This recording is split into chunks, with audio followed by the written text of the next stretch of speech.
तर आज आपण इथे फ्रिक्शन मधला हा जो समोर दिसतोय हा प्रॉब्लेम आपण घेणार आहोत.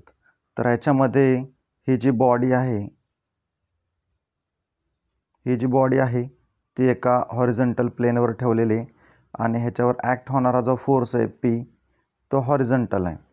त्याच बॉडीचं वेट आहे ते W न दाखवलेलं आहे. त्याची नॉर्मल रिॲक्शन आहे ती R आहे आणि टोटल रिॲक्शन आहे ती S आहे. F म्हणजे फोर्स ऑफ फ्रिक्शन आहे आणि म्यू कोएफिशियंट ऑफ फ्रिक्शन आहे. आणि फाय जो इथं दिसतोय तर तो अँगल बिटवीन टोटल रिॲक्शन आणि नॉर्मल रिॲक्शन आहे. त्याला आपण अँगल ऑफ फ्रिक्शन असंही म्हणतो. आता हा जो प्रॉब्लेम आहे ह्याच्यामध्ये तुम्हाला फक्त दोनच व्हॅल्यू दिल्यात, म्हणजे कोणत्या W आणि म्यू.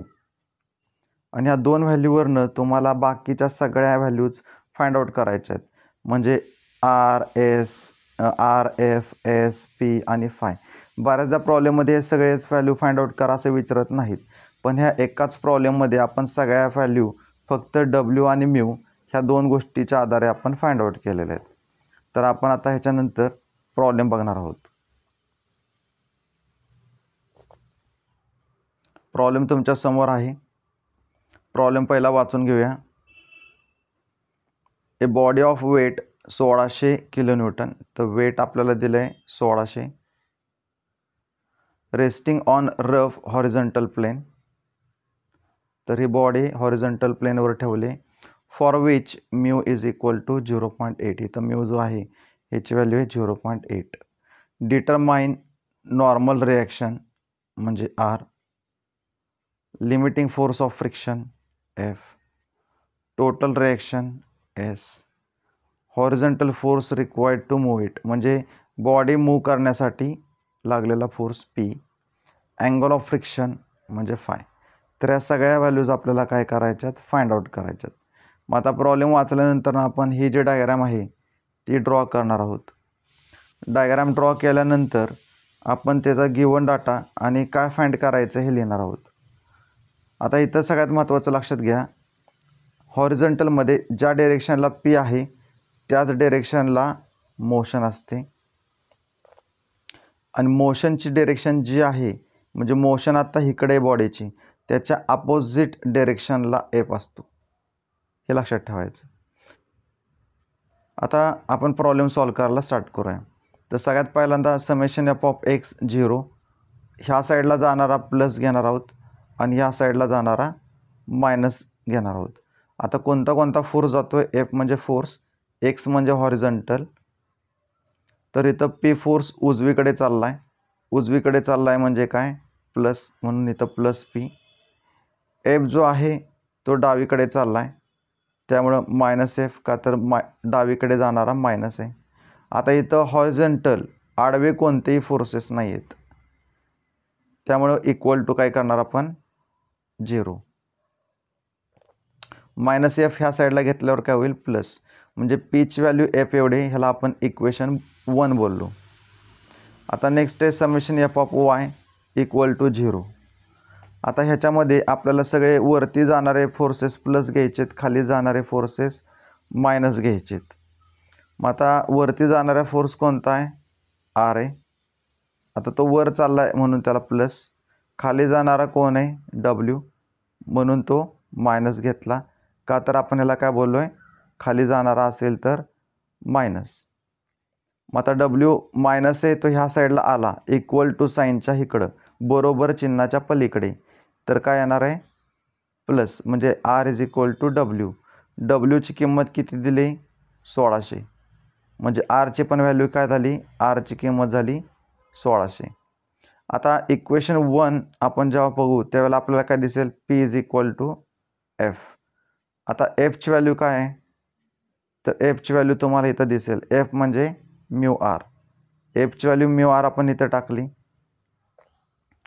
मग आता Rची व्हॅल्यू किती आहे, 1600. Rची व्हॅल्यू इथं टाका.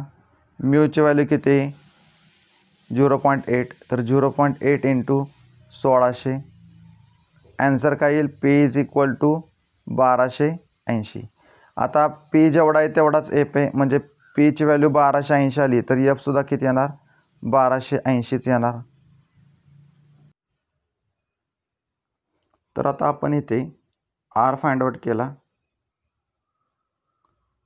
एफ फाइंड आउट केला, पी फाइंड आउट केला. आता next mu is equal to tan phi हा फॉर्म्युला आहे, तो तुम्हाला लक्षात ठेवायचा आहे. आता टॅन जो आहे तो ह्या साईडला आला तर काय होतो, टॅन इनवर्स होतो. म्हणजे फाय इज इक्वल टू काय होणार, टॅन इनवर्स म्यू, का तर टॅन इकडे आला आहे. Phi is equal to tan inverse mu. तर कॅल्क्युलेटरमध्ये टॅन इनवर्स टाका. कॅल्क्युलेटरमध्ये टॅन एक असतो आणि दुसरा टॅन इनवर्स एक असतो. तर तुम्हाला यूज करायचा आहे टॅन इनवर्स. टॅन इनवर्स आणि म्यूची व्हॅल्यू किती आहे, 0.8. तर तुम्हाला कॅल्क्युलेटर आन्सर देईल 38.65. तर इथं आपण फायची व्हॅल्यूसुद्धा काढलेली आहे.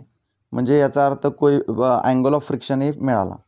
आता नेक्स्ट आहे S square is equal to R square plus F square. हा आपला पुढचा फॉर्म्युला आहे.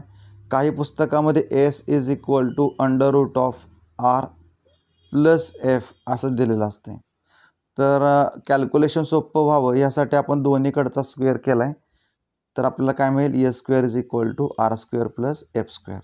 तर इथं आरची व्हॅल्यू किती आहे, 1600. एफची व्हॅल्यू किती आहे, 1280. कॅल्क्युलेटरवर ॲन्सर टाका. ॲन्सर टाकल्यानंतर तुम्हाला खूप मोठा ॲन्सर दिसेल. ॲन्सर दिसल्यानंतर कॅल्क्युलेटरवर ENG हा कुठे दिसतो आहे का बघा, त्याच्यावर प्रेस करा. प्रेस केल्यानंतर तुम्हाला 4.198 आणि एकदम इथं छोट्या अक्षरात 10⁶ लिहिलं दिसेल. तर ते आपलं झालं ॲन्सर. तर ते तुम्हाला लिहिले 4.198 इंटू 10⁶. बऱ्याचदा काय होतं की कॅल्क्युलेटरची जी कॅल्क्युलेटरमध्ये इथं 4.196 असं बरंच लिहिलेलं असतं आणि इथं छोट्या अक्षरात लिहिलेलं असतं 10⁶ आणि इकडं आपलं लक्ष जात नाही. त्यामुळे लक्षात ठेवा की कॅल्क्युलेटरमध्ये पूर्ण ती स्क्रीन बघायची. तर आपला ॲन्सर आलं S square is equal to 4.198 into 10⁶. आता under root of answer ANS लिहिलेलं असेल ते प्रेस करा. प्रेस केल्यानंतर काय दिसेल, अंडर रूट साईन आणि ॲन्सर इक्वल टू साईन दाबल्यानंतर तुम्हाला यस इज इक्वल टू मिळेल 2048.9. तर अशा प्रकारे आपण हा प्रॉब्लेम सोडवला आहे. तर तुम्ही ह्या टाईपचे बाकीचे प्रॉब्लेम सॉल्व करा. पण आपण ह्याचा एकाच प्रॉब्लेममध्ये डब्ल्यू आणि म्यू ह्या दोन गोष्टीवरनंच ह्या सगळ्या व्हॅल्यू फाइंड आउट केलेल्या आहेत. तुम्हाला प्रॉब्लेममध्ये ह्यातल्या कोणत्याही 2 किंवा 3 व्हॅल्यू फाइंड आउट करा असं म्हणून क्वेश्चन येऊ शकतो, किंवा मे बी सगळ्याच व्हॅल्यू फाइंड आउट करा असाही क्वेश्चन पडू शकतो. तर ह्याची प्रॅक्टिस ठेवा.